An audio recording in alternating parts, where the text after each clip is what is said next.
David Levin, and welcome to our Ask Them Yourself Celebrity Zoom party, where you ask the questions face to face. And today I'm very excited because our guest is actor, director, singer Don Most. You've seen him in countless movies and TV series, including Star Trek Voyager, The Great Buck Howard, and Glee, but he's best known as Ralph Malph from the classic hit TV show Happy Days. These days, he's getting rave reviews and touring the country with his band, singing swing and popular standards. Before we get started, I want to remind you that you can get invitations to be on future Celebrity Zooms with the chance to talk face-to-face with the stars by becoming a Patreon member of Pop Goes the Culture TV. And if you're not ready to pull the trigger on membership, you can always watch future episodes by subscribing to our channel.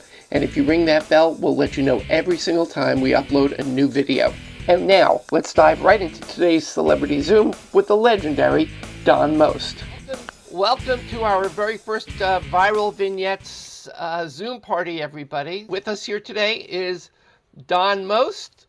You all know him from Happy Days. We're seeing some people applauding. And Don, welcome to the Zoom party. Are we all here? There's Ashley. Uh-huh. I see Ashley. And I can't see, I think I see Shannon. Hi. Hi, Shannon. How are you? And over here, I don't know, I can't see your name because my phone's not showing it. So we have Lydia Cornell popped in. Lydia's here. I love you guys so much, and I love you, Don. I love you, David. I love you, Lydia. I am now wish seeing. I could see you. Shannon, where are you? You're in Montreal? Hi. No, I'm actually just outside of Toronto. Oh, just outside of Toronto. Yeah, Montreal was where I went for New Year's. That's what you saw in my post. Oh. well, thank you so much for your very generous contribution. We appreciate that very much. And thank you to all of you for your contributions, yes. actually. Everybody, yes. Ashley, where are you? I'm in North Carolina. What part? Central Park, Greensboro. Oh, yeah. Yeah. I years ago, I played in the Greater Greensboro Open, Yes, we used to skip high school. We used to skip days in high school because it was right beside of where I went to high school and go. Oh, yeah? Yeah. And go and eat free food at all of the tents that we could find. Yeah, it was a fun event. I was there a few years in a row, probably in the late 70s. So you were there, I'm sure, in a much later decade. We have also with us today Susan Rutan from LA Law, and another person who was in our Viral Vignettes. And first of all, thank you to everybody who is here tonight. Thank you for everyone who has contributed to Viral Vignettes. We couldn't have done it without you. Don, can you see anybody, Don? Yeah. All I see is Shannon, Ashley, and one other lady who can't see her name. Who else is here? Can you tell me? Okay, I'm gonna read each name, and as we go through them, you can say hi. And we've got Ashley Raymer Brown. Say hi to Ashley. Hi. Oh, Ashley, that's who I'm seeing. Yes. Hi, Ashley. Yes. Hello. And where are you, Ashley? I'm in Kentucky, Northern Kentucky. Oh, okay. What's the city? Pleasureville. It's a very small town. Pleasureville. Yes. That's what a name. Yes. Okay. Yes. You must get a lot of tourists, I would think.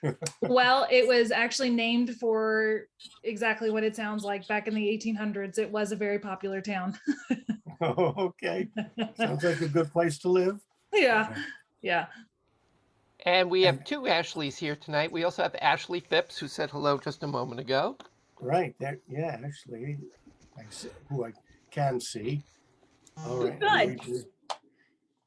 And Ashley, what do you do some acting as well? I do.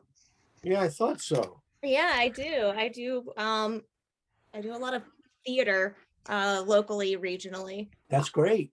Yeah, I think I remember seeing something you posted that's why I knew. That's great. Awesome. And Shannon, you're involved in a lot of different things, if I'm correct. you're like an entrepreneur and involved in many other sort of socially conscious types of activities, if I'm correct. I am. Yes. Thank you so much for, following. And yeah, absolutely. I mean, I believe that everybody has a story, and what we do with our story or experiences, and to share that. I mean, that's why you write, that's why you act, that's why you do all the production and everything. And so, with my success as an entrepreneur, I believe in giving back and just trying to be the best person that I can. That's wonderful. That's great. Thank you. We're gonna Yeah. make some more introductions, and then we will get to your questions, and we can have. We're not a giant group here today, which is great, which means that we can probably have a little bit of a rollicking conversation. Next, I'm going to say hello, Don, to Jonathan Baumgarten. Yeah. Hi, Jonathan. Hi, Oh, hi Don. How there you are. doing? Good. How are you? Good. Stacy and Jay. Hello. Hi. Hi, nice to meet you. Hello, Hi, Stacy. David. Hi, Stacy and Jay. And Jay, we're 2 for 1 here. And where are you? We're in Bergen County in Mawa. Oh, okay.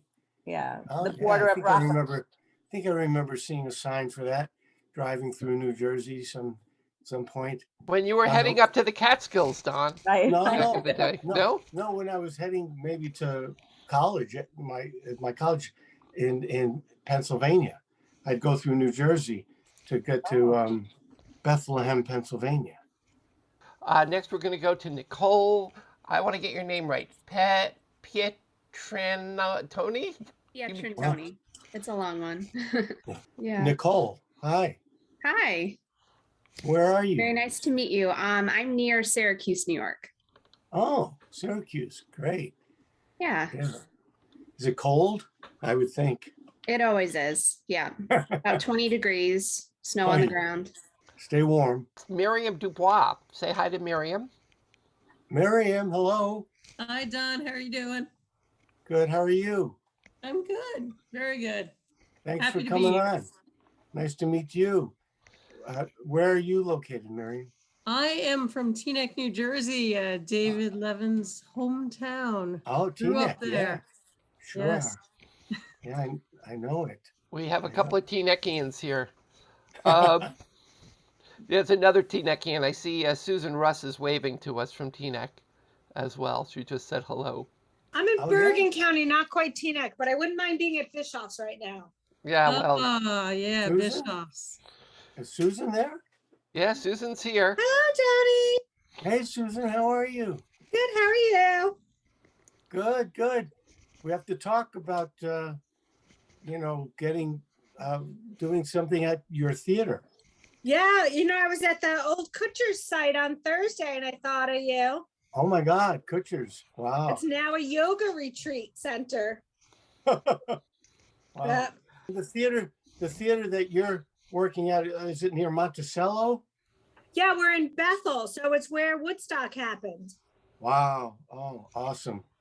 Yeah, Okay. I hope we can work something out for me to. We will indeed. We have Darlene Kegel. Is that how it's pronounced? Kegel. Yeah. Say hi to Don. Hi, Don. Darlene, hello. I'm a real voice from your past, and I probably was a shadow in the background. But in all of those, when you were doing Happy Days and those little things, I was one of those bippy little teenagers and whatever dancing around behind you, and this and that little scene and wherever. Back in the day, I went to Hollywood Professional School, so I know you know a lot of my former classmates from there, of which I'm still in contact with quite a few, as I'm sure maybe you are as well. But Ron Howard quite well. So you were one of the people, one of the dancers and back. Oh yeah, your supporting cast. I always liked to refer to myself. Later on, when I wasn't doing TV work and so forth, I went on to be in television. I mean, on stage, Las Vegas, and traveled the circuits there and so forth. But I've always remembered you, and I loved you with the Loretta Swit in the play that you did. I followed Oh, you on that and watched. oh, great. So I'm Yeah, that was so fun. thrilled to be doing this vicariously with Zoom. I'll take any entertainment I can get. Well, I'm glad you came on board here. Oh, Thank yes. you. Oh, yes. I'll Thank, continue to follow. oh, thank you so much. Appreciate it very much. You bet. Next, we're going to move a little bit over to Steve Kugelmass and Kim Reisler. Say hi, unmute yourself and say hi to Don. Hi, Don. Nice to meet you. Very nice to meet you. Where are you coming from? We're I coming mean, from where New are you? Jersey, from Oh, Edgewater, also New New Jersey, Jersey. in sight of the beautiful, magnificent George Washington Bridge. Oh, And great. we're happy to support David and his efforts and viral vignettes and you and the rest of the group making art. Oh, thank you. I am seeing, by the way, as I said earlier, Susan Rutan. I see Lydia Cornell from Too Close to Comfort. Your co-star on Happy Days, one of your co-stars on Happy, Linda Pearl, has popped into the room. Say hi, Linda. yeah. So, Hey boy, there. talk about surprise guest stars showing up. Should we say Looks we like know it- each other? Hi, Linda. Hi, sweetheart. Happy New Year. Happy To New Year everyone. dear. Happy Yeah. New Year to everyone. Yeah. Let this be a good year for all of Oh, us. And please. Linda, who's that behind you walking in and out? That's Patrick, who's fixing dinner. He's a fantastic chef. Oh, yeah. What's he cooking tonight? What are we having tonight, honey? Oatmeal. Oatmeal. This is the kind of glamorous. And, you know, red wine. So, yeah. I love it. Sounds heart healthy. Oatmeal with red wine sauce. Right. It's excellent. I don't know. I think we've got Barton Bund. Barton, say hi to Don. Hi, Don. How are you? It's been a pleasure watching you on social media and all that. I think you're the best part of Twitter is what I've been saying. Yeah. Oh, wow. Thanks, Barton. Of course. And appreciate- I've been watching you. I feel like I've grown up, knowing you and watching what you're doing now. I'm just really love seeing it. It just looks, I'm excited to actually hear more about the project tonight too. I'm just. Oh, great. We're happy to great. tell you. Okay. Yeah. Where do you live, Barton? Detroit area. And Oh, yeah. I've been an actor and a producer up here, and it's been a really dry season for work and commercials and TV and all that stuff. So but as soon as our company is ready to, as soon as the COVID numbers are a little better, our company's ready to do our first feature here. It's going to be pretty exciting. Oh, great. Yeah. Nice. That's great. But you are just somebody I have always admired, and I think it's marvelous. I've loved your music especially. It's been really cool to Oh, hear. thank you. I appreciate that very much. Of course. That's very nice. Don, I'm going to brag for you, Don, so you don't have to do it for yourself. But Don has become, to my mind, the heir apparent to the Tony Bennett's of the world, who is basically retired now. And Don has picked up the mantle. He does the American standards, and if you have not gone to see him perform in person when such things are possible these days, I urge you at least to go on YouTube and look him up, because his singing is unbelievable. He is really good. You really and sound you would, great, man. I mean, your voice is just as clear, I think, as it ever was. You sound like you did, when I first ever heard you in the, reruns of Happy Days. It was great. Are you gonna sing Radio City with Lady Gaga? Yeah. How fun That's would be next. fun. I want to say hello to Susan, who's sitting there quietly. Susan Rutan, unmute yourself, Susan. Susan, if you're having trouble unmuting,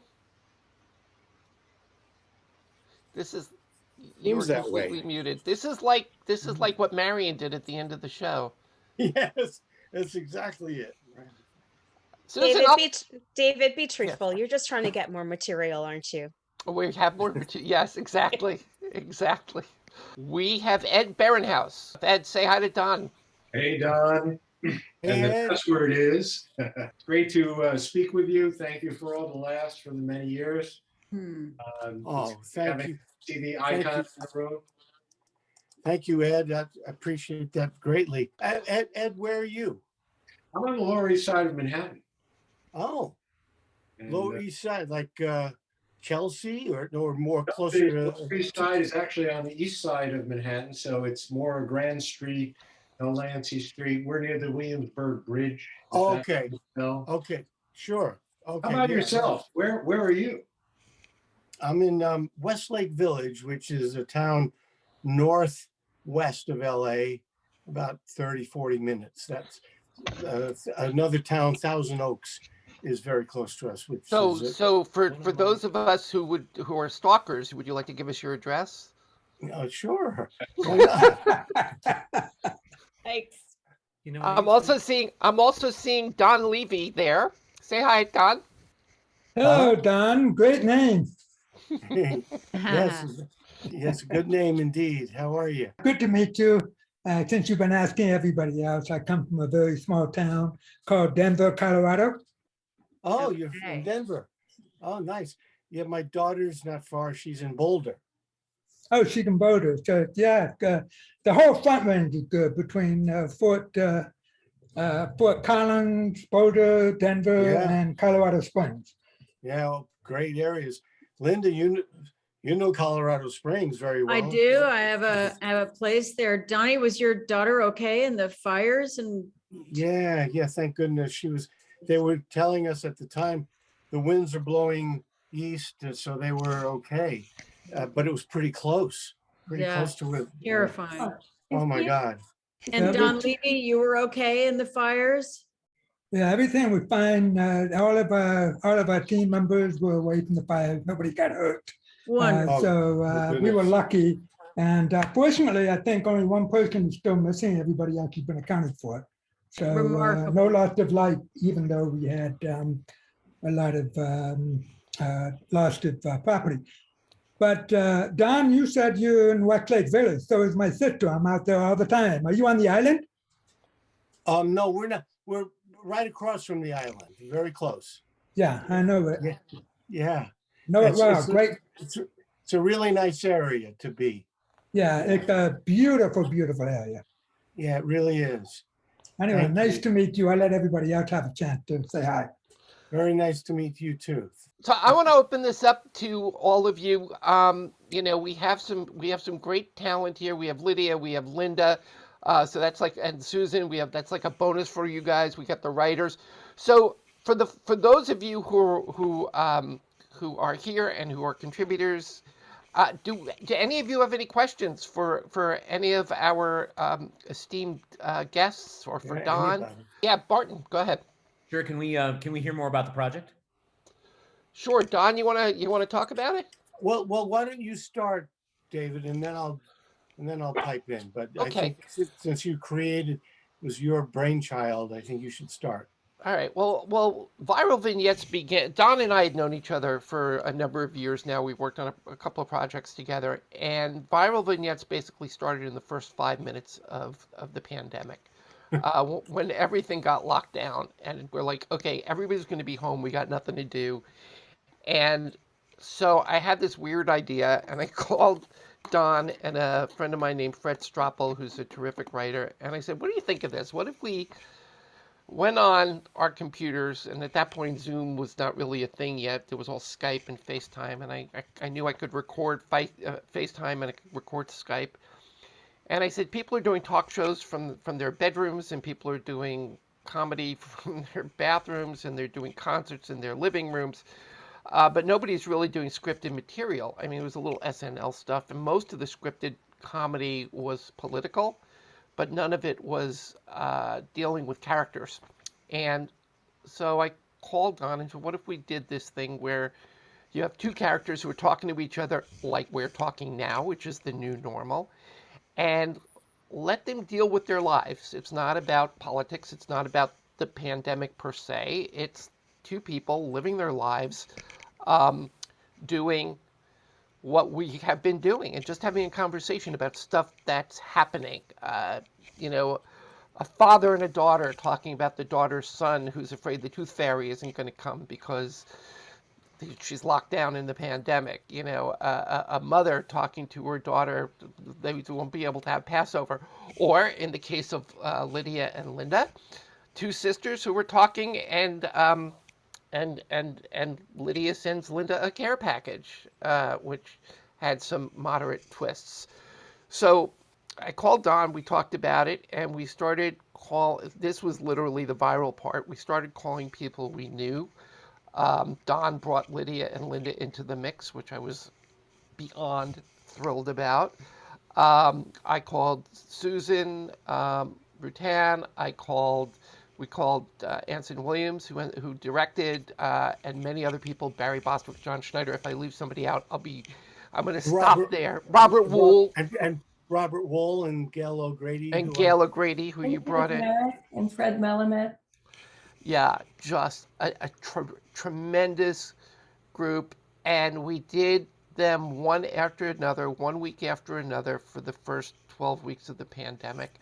Week in, week out, we raised money for the Actors Fund, which to me was one of the best parts of it, and they completely embraced it. And we put it up on YouTube, and then any money that people contributed to the Actors Fund, and I contributed all the advertising revenue from the YouTube to the Actors Fund, and so there were a number of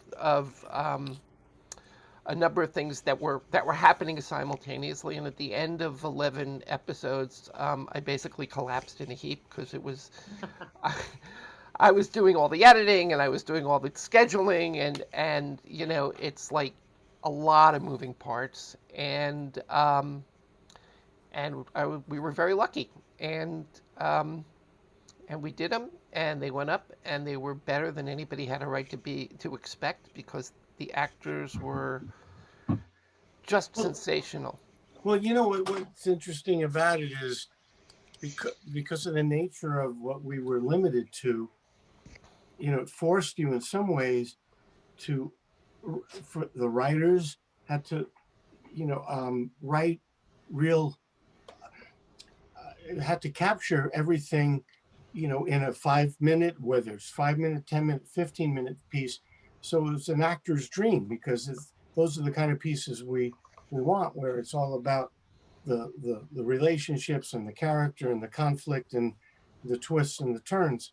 And there's nothing else. It's just two people, you know, talking, but yet you kind of accept it because that was the platform that we were locked into, and so you go with it. So, you know, you think of movies like 12 Angry Men, where it's all in one room, and it's it's wonderful characters and dialogue, and there's nothing else. There's no distractions. So in a way, it was that sort of a thing. It forced us into that, but an audience will accept it because of the nature of what we were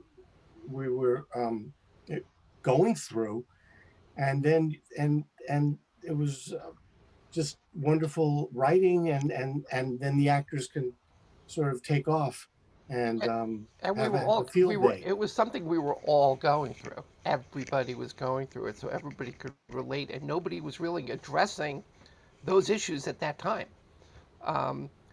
And so that was really lucky. And when we did them, I said, I don't want to do sketch comedy. A couple of people wrote some very funny pieces, but they were more like Saturday Night Live sketches. And I said, you know, these are like one-act plays. They have a beginning, a middle, and an end. There has to be some poignance. There has to be some moments of history between the two characters. Lydia and Linda, you know, the two of you were great as sisters. Yeah. You know, just a wonderful little unexpected set of performances. It was so much fun. It was so much fun. You know, David and Donnie, you listed all the wonderful actors, but Donnie directed. We had great directors and phenomenal writers. Yeah. And even that was a kind of reunion, because Bill Bickley was one of the main Happy Days writers, you know, did some of the writing. So just this synchronicity, and I have to selfishly, just that sense of being back with in the community, even in isolation, was very comforting and powerful and fun. And yes, quite an experience doing an actual entire movie. It was a 10-minute movie for us, but it was all the two character play Right. on Zoom, not being able to rehearse together. I kind of liked it in a weird way because we were Yeah. very focused on each other and the relationship. And Donnie was amazing as a director, and Linda, the best. I just love your work. I love you in Joan Didion's The Year of Magical Thinking. Is that, yeah. Yeah. And, What was really nice, I think, for all of us was getting to be creative at a time when we were all climbing the walls. I mean, literally everything's shut down, so it was a once in a lifetime opportunity for me, because I'm like, yeah, okay, really, you're not available? What you doing? You know, it's October, it's March, April. Oh, you're busy that day? Okay, got it. Sure, no problem. Yeah. Well, You know, these luckily- days it's a little tougher, but yeah, go ahead. No, I was just saying, luckily, everybody said yes, as opposed to I'm not available. Yeah, I won't mention the names of the couple of people who said no. Most of the people said yes, and it was really a privilege to work with these actors who I've admired for years. So. Now, people might have questions, but they didn't. But they haven't gotten to see the pieces, so it's kind of hard, right? You don't have. No, you guys have seen the trailer, though, right? The folks who've signed up. So I don't what? know. You know, what do you? Is there stuff in the trailer that sort of sang to you? And because we will be, everybody who's here is going to get not download or streaming links very shortly to all the The movies. trailer's great, but I don't know. Did everybody get to see it? Did everyone see? Anybody? No, you didn't see it, Dar? We'll make sure you see it. The trailer's great. David Ashley, Ashley Phipps, I saw you nodding. Yeah. Yeah, I was able to see it. It was good. I mean, you know, it's doing anything artistic during this time has been such a relief and such a release too, that, you know, you have to find these kind of creative ways to still feed that part of yourself. And so it's really nice to see how people took advantage of this new medium in a way. Yeah, right. That's true. So true. We leaned into the limitations. Yep. Well, we embraced them. And, we embraced them and made them become part of what we were doing. You made me sing like Ethel Merman. It was horribly Yes, Lydia, that was perhaps my favorite part. But Art Now had I a want, ending. now I want to see it. Now I want to see that episode. Yeah. You You directed it. Yeah. It was so good. It was so good. The two of you were so great. I love the little murder. I mean, the little twist ending, the little mystery. Well, let's not have any spoilers, Lydia. Yeah, we can't do that. But trust me, they're fun. Susan Rattan, have you figured out your technical issue yet? It's probably the same issue I had. Well, you know, actually, with union rules, she doesn't get any lines because we have to pay her extra. So. I will represent all the Susans on this call. Oh, thank you, Susan. So again, and I'm going to put this out to you guys. I mean, we're having a fun conversation, but it's all us. You guys are the folks who have come in here, and if you want to join in the conversation, you have something to add. Barton asked a great question. Anybody else? And don't forget, go ahead, Steve.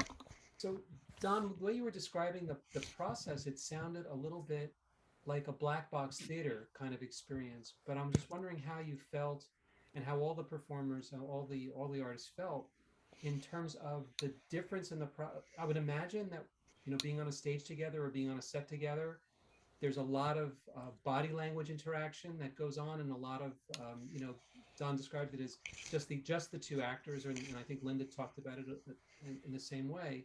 So I'm kind of curious if you could talk a little bit more about your experience in being in what sounded like a black box theater experience, but everybody has their own black box, and you're missing some of that physical interconnectivity.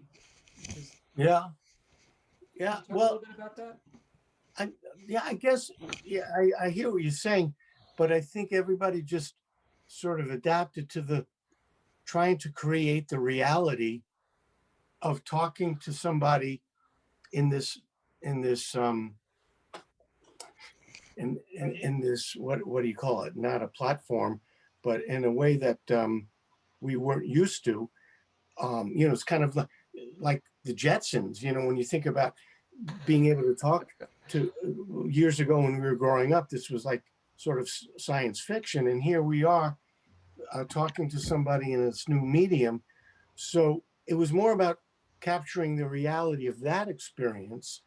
And, yes, you don't have the same kind of physical interaction and sensory kind of thing that you have if you were in person. But then it became part of what we were doing is talking to somebody in this way, and the frustrations that you might feel, or the lack of contact that you might feel. We all just sort of went with that, and I think it gave it that reality that you almost couldn't avoid. And I think it was in some way a good thing. It gave us a way to I don't know, just blend into what we were doing without it being a limitation, if that makes sense. Sometimes it's like sometimes not having a budget makes you more creative than having all the money in the world to solve your problems. And it changes the nature of the creativity. And here we were, we had our little rooms, our little occasional look. I got my green screen here, but this is not really what my basement looks like. Andy just said he likes the renovations you did on your basement. Yeah, we'll have new renovations tomorrow. Stacy, I saw you had your hand up before. Did you have something you wanted to ask? I did. I was going to ask about the biggest challenge of directing on Zoom, but that was kind of answered. But now I have a different question. Don, I'm wondering, when you're directing, have you ever used improvisation as a way for the actors to explore their characters and to get to different parts of moments of the scene, just the improvisational method? Well, as an actor, yes, definitely. And Linda, are you still there? Yeah. And I will speak to that in a second with Linda, because we did almost an entire movie in that fashion. As an actor, I've done it. As a director, the 3 films that I've directed, I had so little time. I had such a low budget and such a short shooting schedule. I did not have the luxury of being able to explore improvisational kind of work. Because I had to have it done I was, on an incredibly strict schedule. So I couldn't really explore that. But as an actor, I've had that experience. And what I was alluding to is Linda and I did a movie back in like 1981 called Leo and Laurie. And by the way, people have been seeing it. I hear it's on Amazon Plus, something like that, Linda. I am going to have to look for it. Yeah, Amazon Plus. And what happened was, this is an interesting story. Ron Howard came to me, I don't know, it was the 3rd season of Happy Days. And he said, I want to make a film as a calling card to show that I can direct. Wait, Ron directs? Yeah. So he thought that maybe he could do this, right? Anyway, so he came to me and he says, I have an idea for a story. I'd like you to play the lead. We could develop it together. And he told me the story, and then it involved my character, but then a female character that was going to be the main character opposite me. And Ron knew Linda because she had done several episodes of Happy Days, and I had introduced Linda to some of the people, and she wound up playing Ron's girlfriend, Richie's girlfriend, in the first season. And he really liked Linda, and he said, what if we brought Linda in to play opposite you? And he said, I want to do it in an experimental way, where we derive the script from the improvisations. So Linda and I we know what the scenes were about, but we would do complete improvisations of the scenes with a tape recorder, And then we had a writer who would then take everything we improvised and confab it into a script, into a scene. And so most of the film script was created from those improvisations that we did. And did you get paid for writing it? No, we did not. Tricky directors. Yeah, so that was an interesting process, Linda. It really great. was. It was great. I think my favorite day on the set, we were shooting, well, we filmed in everybody's apartment, my apartment, Donnie, probably yours. There was no money affiliated with this whatsoever. So we were shooting on an Easter Sunday, and Mrs. Howard arrived in an electric blue Easter bunny suit.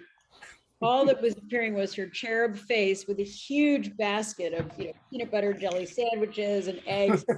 By God, we were going to have Easter Sunday. So she provided lunch that day, but it just spoke to the Howard family and how, oh my God, yes, and how remarkable they were, and, family above all else. So we had our Easter brunch and carried on filming.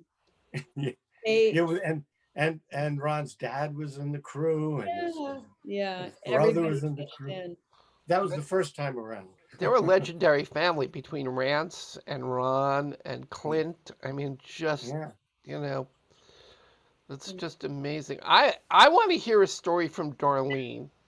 Darlene, you sat behind everybody. What's the story you've dined out on all these years about your time on Happy Days? Just knowing who the cast was and how they matured and became the wonderful entertainers that they are today, and that I have felt a little bit vicariously part of their lives, even though I wasn't, as much in front of the camera as they say. I never minded being backstage, but of course, when I was performing as a dancer and singer in Vegas and Lake Tahoe and did USO work and so forth, I was up in front, right in front of everybody, and I loved every minute of it. But I got in the theater and everything at age 4 and decided by age 27, and I was married, that I had other things I wanted to do. So, but since then, I've done a little bit of directing. I currently live here in Colorado. Hi, everybody else who lives in Colorado. Parker right now, and away from the fire. And I've done some work with directing young students in high schools, directing, choreographing, coaching. So I've kept my skills that way. And now during the pandemic era, I've been so hungry for theater that I've gone to YouTube. I've watched, I can't tell you how many performers performing on YouTube, or even the UK. I just love anything that's going on in the West End and Broadway, and I'm just hungry for it. So I don't watch usually quote unquote regular TV anymore. I'm busy watching and trying to catch up on what the talent is doing today. And so thrilled. I can't tell you how much being able to use Zoom to follow through. And I just hope more and more people will pursue this, because I think there are more things in the theater to be offered to those like myself now, who, basically we're not supposed to go out because of COVID and so forth. But I can sit here and enjoy everything that you're talking about and sharing, and from all venue of it, behind the camera, writing, directing, everything. I can enjoy every minute of it just as lushly as if I was sitting in a big theater, Carnegie Hall, wherever. I mean, to me, this is feeding my soul. There are stories to be told out there. I'm going to make a request for those of you who are watching, because I'm going to be sending out one by one. I'll be sending you guys links so you can watch these, because as people who have contributed to our campaign, you will be entitled to seeing those. But I'm going to ask you to do something. When we send those links out. Can I say one more thing? Oh yeah, please, please, please do.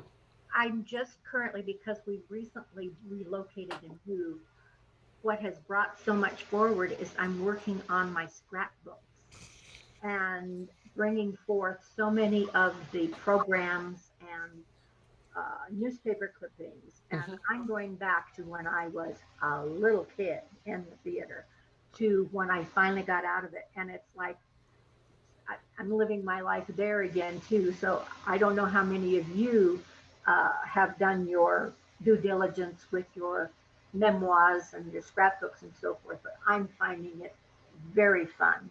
And I would just encourage others to do the same, because it does trigger your memories. That's a great idea, Darlene. That is a great idea. And there are stories to be told. One of the things I was going to say just a second ago was, first of all, if you have stories to tell, you can now tell these stories. Okay? We're sitting here, we have the technology, if you have a good story to tell your story, because now you can do it. You don't need to get famous people to tell your story. Write your stories down and tell them, and have your conversations with your friends and record them and turn them into plays. And as Don and Linda so rightly put it, if you're not a writer, improvise with your friends over Zoom, record the conversation, turn it into a play, and put it up. I mean, that's what we did. And not only was it fun, but it's really democratic. I mean, if you wanted to make a movie decades ago when I was little, you need billions of dollars. Now, if you have an iPhone, it's literally, I have an iPhone, let's put on a show, and there's no reason not to do it. If you had, there's no, oh, I can't get a green light. Go do it. Go do it. Make your play. Get your calling card out there. Ron Howard had to do it decades ago, and it probably cost him a fortune, and his mother had to make peanut butter sandwiches, And now, I had a question, by the way, for Don and Linda. How was craft service at Happy Days? Was it any good? During Happy Days? Yeah, what was the craft service like? Not like it is these days. Now it's a major industry. They went across the street to Lucy's. Yeah, exactly. Went across the street to Lucy's or and then Nickadel's at night. I love Lucy's. Yeah. But yeah, there was not much craft services like coffee. There was coffee and maybe donuts or bagels? Yeah, maybe donuts sometimes and bagels. Yeah, that's about it. I'm sorry. You all have ruined the illusion. So you mean you didn't eat at Arnold's? Come on. Well, sometimes we had to. During a scene we did. Oh my God, that's funny. Nice call back there, Shannon. I just wanted to say to Lydia and Linda and Susan, you're all a wonderful surprise. I follow Don on Instagram, and I supported him with Middletown as well, and it's just really cool. I'm not a starstruck person. I really respect your industry, and if you had told little Shannon, as being a young lady of color, that we would be just a few years later, all talking on Zoom. I think that's what the cool thing is, that this pandemic, I was saying this to somebody earlier, the pandemic in some sort of weird way was a blessing and a curse, that it's all allowed us to kind of get off the hamster wheel and be able to stop, pause, and reconnect in ways that we had never really been able to do before. You'd have to fly for a casting call, or you'd have to go do whatever, and now you can, as you said, pull out your phone and do your your casting call or whatever and send it in, and who would have thought you'd be able to do connections like this? Yeah. All under one way. Very well said. Cool. Thank you for that. Yeah, and even being What? able to You're not support. starstruck? Oh, come on. I'm sorry. Well, Linda, I have to say though, your character was one of my favorites, and more to me because Pearl is my middle name. So Oh, you know, nice. so you Okay. caught my eye. But yeah, my mom was a single mom, and Happy Days was, while she was off working, and I would come home and I'd have to bang the TV to turn it on, and remember, and turn the knob. These kids don't know what that is, right? Turn that on. Absolutely. Yeah.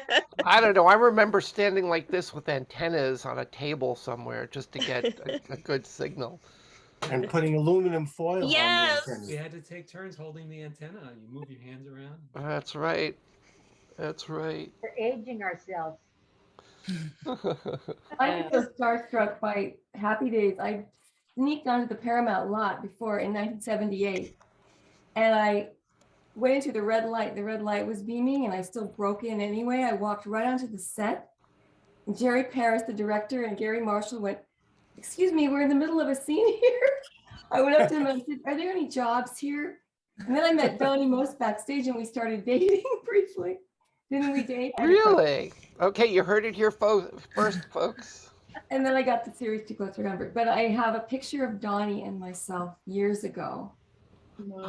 You're gonna have to post. You're gonna have to post that. Yeah, I want to see it. Yeah, I want to see the picture. You'll have to. I'll send it to you privately, and then you can post it. Okay. Well, I will say that I'm here to say I am a little starstruck, and I was not expecting Linda Pearl to show up. So that was very exciting. And I just want to say, Linda, you and Patrick, like, this is the greatest romance it's gotten me through quarantine. It's the cutest thing ever. My parents are big fans of yours too. And I'll be like, Mom, look at this picture that Linda posted of her and Patrick. Oh, thanks. So Well, it's so grateful. great. And Thank as a kid being into Happy Days, because my name is Ashley Phipps, it was so close to Ashley Pfister that I always, loved that. And so one thing I would like to ask, Dawn, do you have a favorite episode of Happy Days? Well, people ask me that, and it's tough. I'm obviously a little biased and lean towards ones where the episodes really featured my character, because they were really good about that, where one or two a year, once or twice a year, there'd be a script where Ralph was sort of the central part of the story. So I lean towards those. And it's tough to pick a favorite, but I guess the closest one was written by Bill Bickley and his partner at the time, Michael Warren.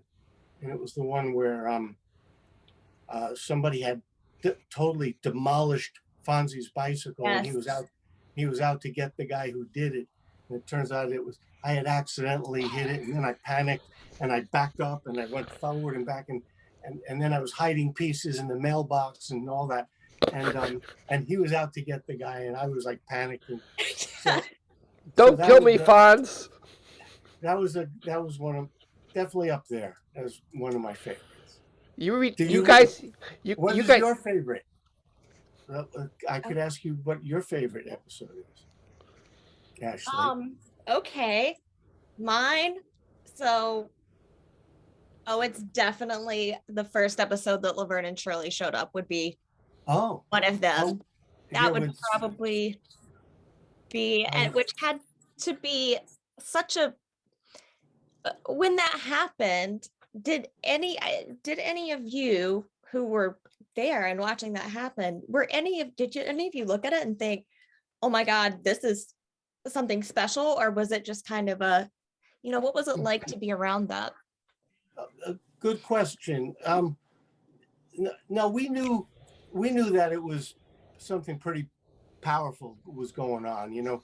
Cindy Williams and Penny together, were so great, and individually, but then together it sort of was exponential. And we were it was going so well. I guess it was a two-parter, I think.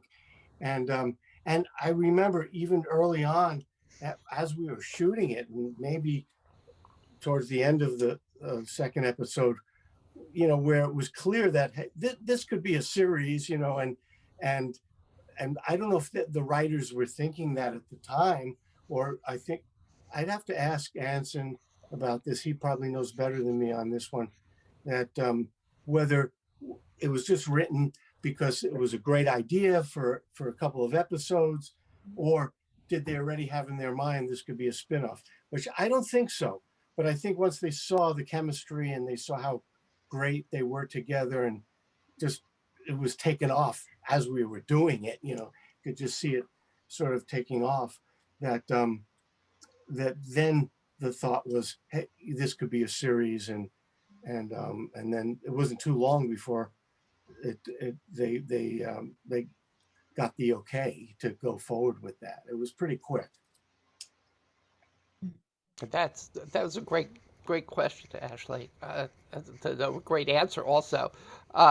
What's really interesting is how many spin-offs Happy Days actually had, and how many spin-offs were contemplated. Don, weren't you and Anson, didn't you guys do an episode that was contemplated as a backdoor pilot? Yeah, we did one, and we came close to doing, a show with Ralph and Potsy. I wasn't even sure I wanted to do that at the time, and I kind of was hesitating, and I wasn't sure. But then one of our other executive producers, Tom Miller, had a long talk with me and showed me the positives for doing it, and I agreed to do it. And we came this close to doing it. They were actually, I went to the scoring session where they were recording the theme song. Whoa, there was a theme song? Oh. Yeah, well, they were recording it. I mean, they were that close to where we were going to do the show. And then at the 11th hour, I don't know what happened. Fred Silverman decided not to. And, people were thinking, oh, I'd be all disappointed. But I wasn't, because like I said, I had mixed feelings about doing that show. And I wanted to just stay where I was on Happy Days. And after doing the character for 7 years, I wound up not returning after the 7th season, when my contract was up, and because I thought it was time to move on. I didn't want to just get locked into playing that the rest of my life, so to speak. Was it true, Dawn, that at the point that you saw the change in writing, and I think something, if I read somewhere, correct me if I'm wrong, with Fonzie's scene of the being outside and doing that water ski thing and jumping the shark. Yeah. Yeah. Was it at that point? Yes, that was one of the things, and then other episodes after that, I felt like the scripts were really starting to go down, and I was not happy. And yeah, it's funny. Somebody told me, and I totally forgotten this. They saw an interview with Ron, where they were asking Ron Howard about the jumping the shark, and he told the story, and he remembered it better than I did. He said, we read the script, and he said, Donnie comes over to me and he goes, now they got the Fonz jumping a shark. And I'd forgotten. And then Ron said, I said to Donnie, well, we were number one. He goes, they must know they know what they're doing. We're number one, and da da da. And he said, Donnie's like, no, this is really, this is too much. They've gone too far and all that. And I'd forgotten that I had that whole conversation. So somebody said, in a way, it was like I coined the phrase jumping the shark, but not really, because it was somebody else who did that years later. But I actually I did utter those words in that context. Fonzie in a leather jacket. With water skiing in a bathing suit and leather jacket is just one of those iconic moments, I think. Yeah, I mean it was well, I don't know. I mean, the show ran for like 5 more years after that. So that's a debatable thing. Well, did it jump the shark then? Did the show jump the shark? I don't even want to get into that conversation because I have no idea. But there is something about being in the lexicon forever of being a phrase, right? The etymology Yeah. of the shark Yeah. is incredible. I will tell you, and we don't have too much more time, but I'll maybe take one or two more questions if that's okay, Don. Yeah. Okay, we got Ashley and then Don Levy. So go, Ashley Raymer. Yes. Yes. Well, I was just going to say that it could have been me that told him that story, because Don and I actually met in Orlando last May, and I told him that I had done a podcast, and my friend had done this story and said we were wondering who coined the phrase "jumping the shark." Oh, So we that's had right. yeah, we had this really great conversation about that phrase. But there's a couple reasons why I joined tonight, and I won't take a lot of time because I know you guys have other people that want to talk. We're so busy during COVID too, so. Well, that's one of the reasons. One of the reasons I joined tonight is I wanted to support Don because we had such a lovely talk together in May. Oh, But I'm sorry that I didn't remember now. Thank you. Oh, it's okay. I'm literally nobody, so it's okay. But the other reason is because I kind of did the same thing that you all did. I had the same idea at the same time. I co-founded a community theater in 2014, and when this happened, I could kind of see the writing on the wall. So I went to my alumni and I said, okay, we're going to write sketches, we're going to do monologues, we're going to do public domain songs, we're going to combine them all into mini episodes, and we're going to produce 12 episodes. Ashley, that's great. Oh yeah, and when you were talking, David, when you were talking about editing and putting it all together, that was me. And I bit off way more than I could chew, but it was such a valuable experience. Not only did we do a Zoom thing, we also were able to film them. I mean, I took theater actors, and I have a little bit of a background in film because I've done 2 independent films on no budget. But I taught the theater actors how to become film actors, and we were able to actually film in person. We kept it very small, 2-3 person casts. I wrote a lot of the sketches, but it gave these people another skill set, and it was so great for me as a creative person to see them blossom and get this new ability and everything like that. And one of the sketches that we did actually, we entered it in a film festival, and I ended up at the International Christian Film Festival where I met Don. So it was just this series of events that took us there. And one thing that Darlene was saying is something I've been kind of struggling with, because it's on Vimeo right now and it's behind a paywall and nobody understands how to do it. So I invested a lot of money, and I'm trying to recoup my money, of course. But one thing I've been thinking about recently is it more valuable to just release it and let people enjoy it? And Darlene, something like what you were saying about how you have really taken value and it's enriched your soul is making me think maybe I just need to, say, okay, so I lost $4,000 and just put it out there into the world and let it go from there. You invested it. Yeah. I put a bit of money into viral vignettes myself. I mean, and there's something about it. I mean, part of the reason we're doing this crowdfund is because my wife said we have no more money to do this anymore. Right. And I mean, this was literally like you very much as I've been in the television business, and so I knew people at a certain level, but we were all very much grassroots. Literally, it was as much as we had a tremendous amount of talent, and I knew people who were known. So I respect the heck out of what you did. I would love to, please send a link and we'll post it and get you guys some publicity for this, hopefully. But, we did this out of love. I mean, there's nobody on the planet who does their work for free except for actors who want to act. Right. I mean, you're not going to get somebody working at a grocery store to say, I love this so much, I'm going to donate my time to the grocery store. It's just not going to happen. But creative people have to create. We have no choice. And that's it. I could have taken the time to, I've been involved with this theater from the ground. I've done directing, writing, acting, whatever they need. And I could have taken this time and gone, finally, I can have time to rest. We did 20 productions in a row and I was on the team of every production.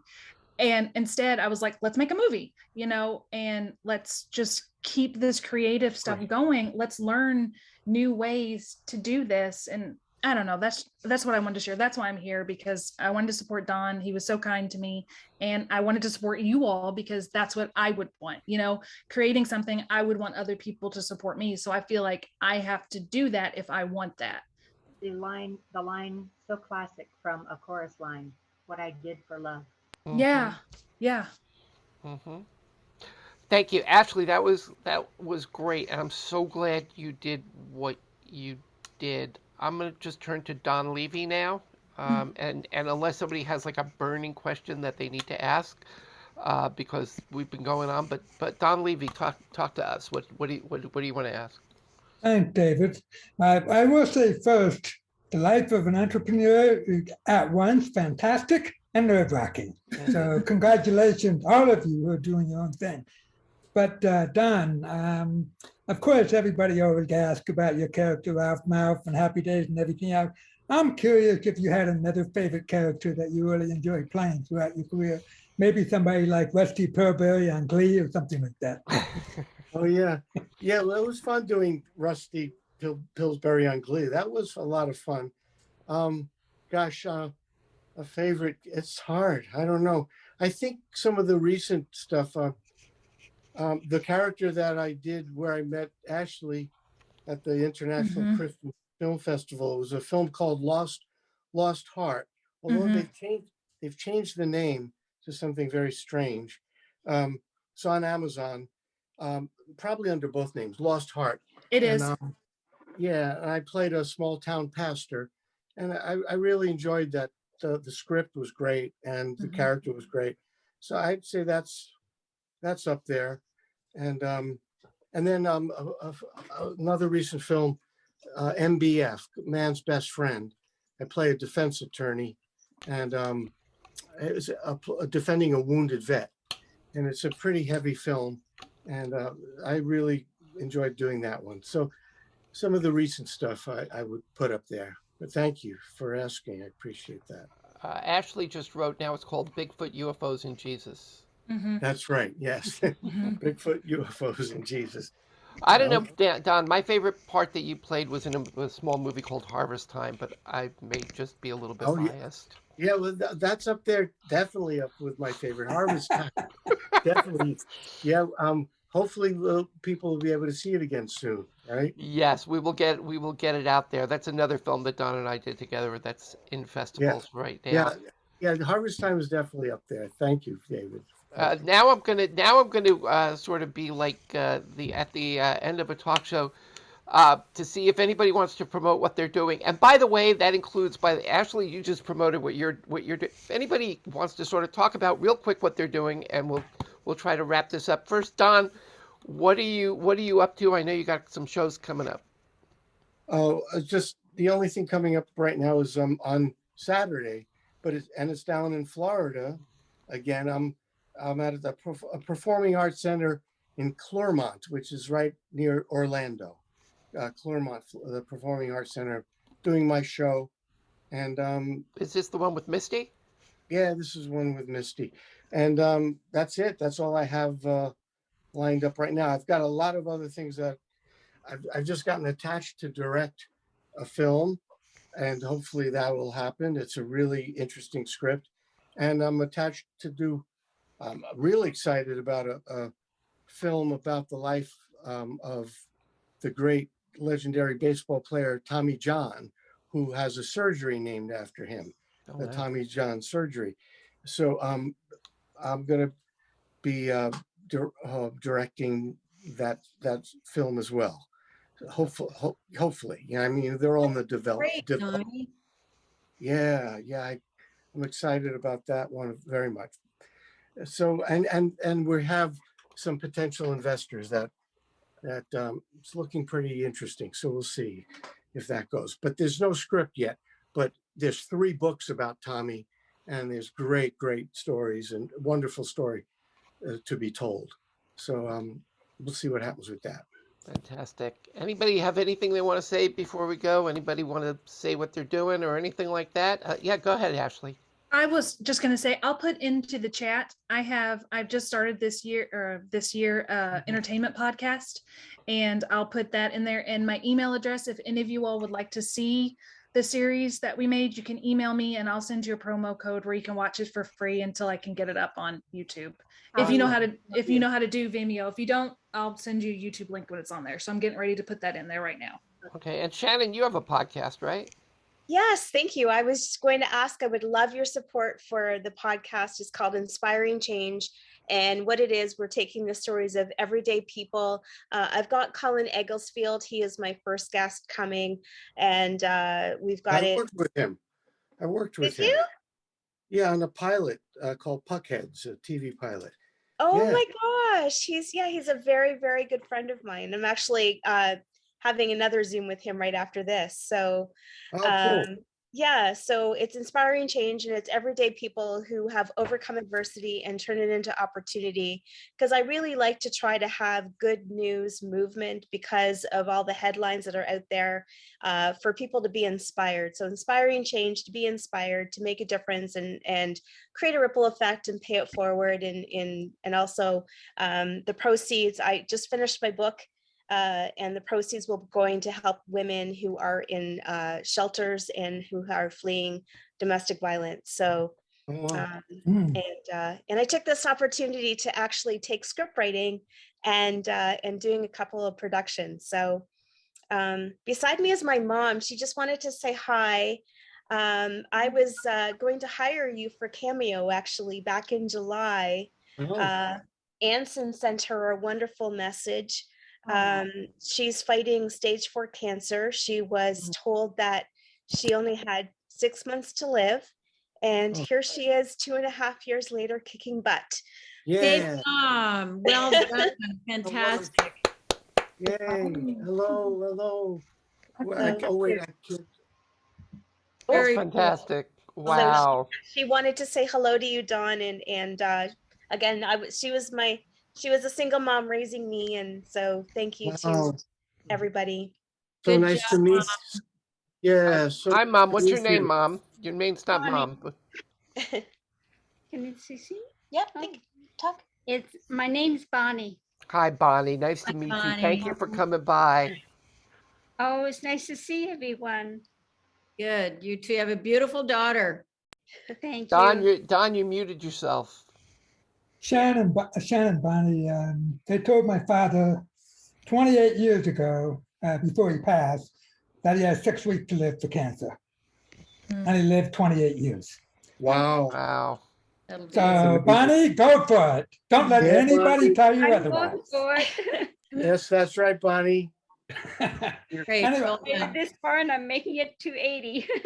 Absolutely. Oh, so you got another 50 years to go. Yes, exactly. I'm going to sign off, you guys. Thank you so much. Linda, thank you. Everybody, thank you. Enjoy your oatmeal, Linda. Yes. Bye, Linda. Bye, Linda. Bye, Linda. Don, we have one favor, Don. Don, could you do the how are you? How are you? How are you? Of course. Bonnie, how are you? How are you? How are you? Oh, you're so nice. Don, you still got it. Yes. I still got it. Even on Zoom, I still got it. Guys, everybody, we have more of these conversations coming up. I know we've got one with Linda just texted me, so we got one with Linda. We've got one with Susan coming up. Lydia, we'll try to get you on the schedule. I know you're really busy and you got a lot going on, but I'm so glad you were here now. I know that we've got Fred Melamed coming up very shortly. Don, Robert Wool is going to be doing one for us. Oh, great. Anson Williams is doing one for us. So, I will be bugging you guys on your updates. But those of you who have signed up for all of these, you will be getting them for all of them. Those of you who just signed up for this one, thank you so much. Thank you. Certainly for a little bit more, tiny bit more, we'll, you can see all of them. There will be many of them. And I did not know that Linda and Susan and Lydia would be popping in today. So you never know who's going to pop. And even Patrick Duffy's backside made a cameo. So, thank you all for coming. And Don, thank you for your time. And we'll be sending you all links to some of our bi-roughing necks. So thank you all. Thank you, David, for putting this together. It was Thank you, very, David. very Good night, nice. everybody. Very nice. Good night, everybody. Thank you. Night. Talking to you all. Good night. Good night, all.